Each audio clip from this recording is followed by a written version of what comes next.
Today I'm going to talk about meritocracy.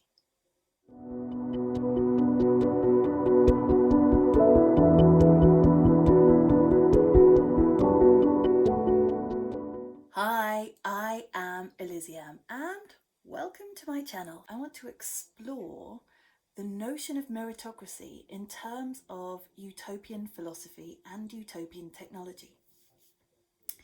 So basically, meritocracy is a way of organising society, and it's an attempt to do it in a fair and just way. And the reason that it's supposed to be fair is because it rewards people in terms of wealth and status and recognition for their merits. And that means not just their abilities and their skills, but also how hard they work, how much effort they put in.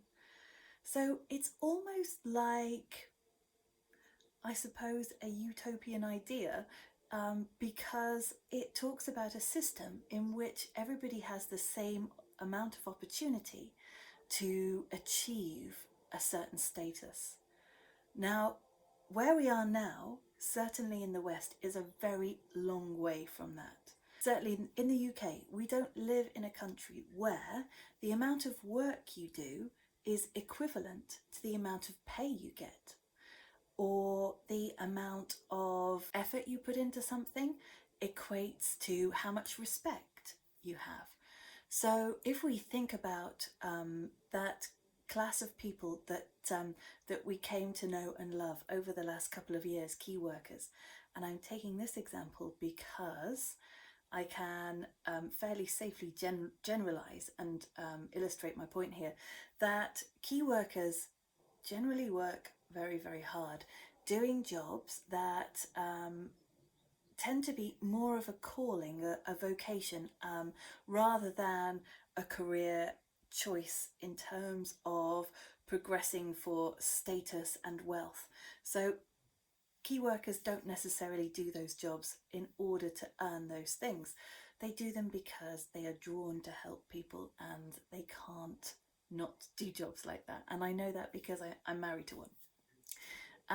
But I also know that they pay terribly, and they are not recognised very highly in society for the amount of effort and the amount of difference that it makes to society.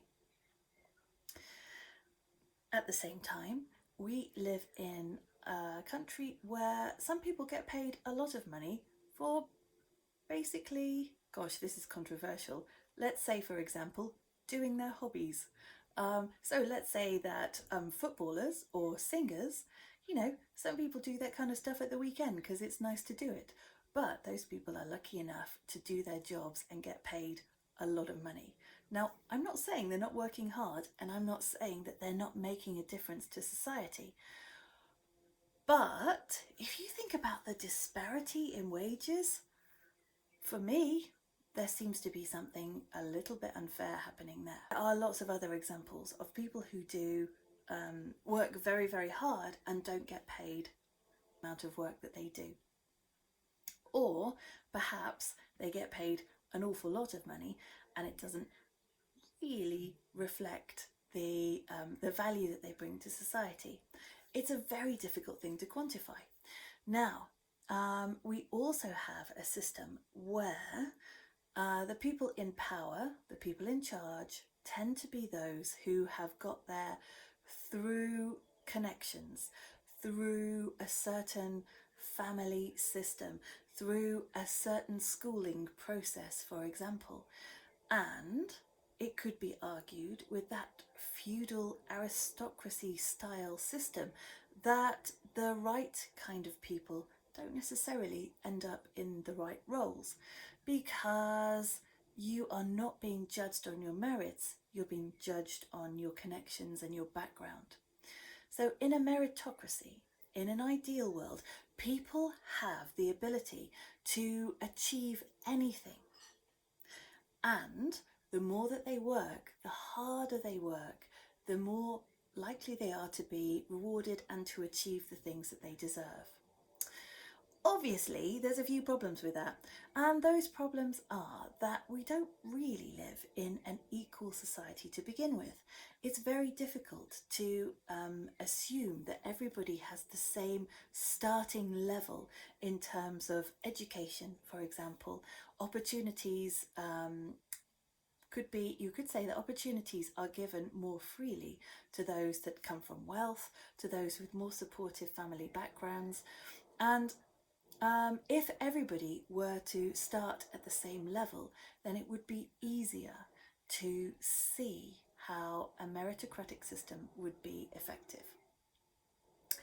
So I really like the idea of meritocracy. I really like the idea of people being able to have social mobility and to move classes and to achieve what they wanted to achieve if that's what they wanted to do.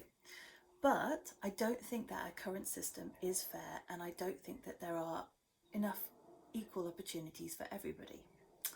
Now, YouTopian does provide an interesting opportunity for meritocratic systems to exist.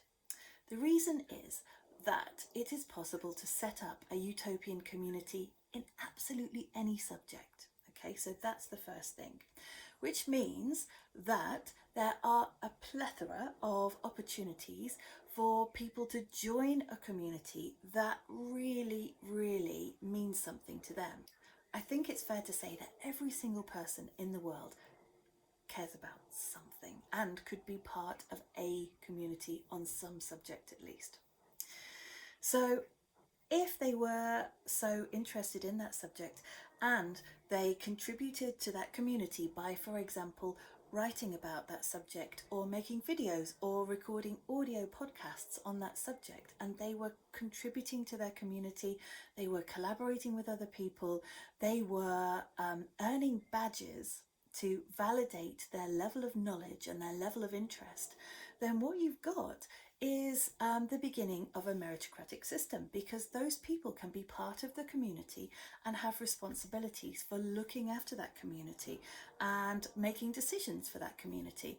And you could say that that is the fairest way to organize a structure in a community, because the people who have worked the hardest have done that to deserve the place of being more responsible for that community, of being recognised, of being rewarded in that community. Because of course, with the algorithm TSOP, total state of presence, the very act of being engaged and doing quests and earning badges and being creative, all of those things are causing your score to rise and for you to earn more virtual salt and pepper, the virtual currency.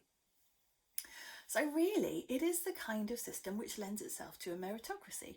And it also answers the problem that we don't live in a fair system and we don't all have access to the same amount of education or family support, for example, because by joining a utopian community, you've actually got the opportunity to take responsibility and to be as engaged as you want to.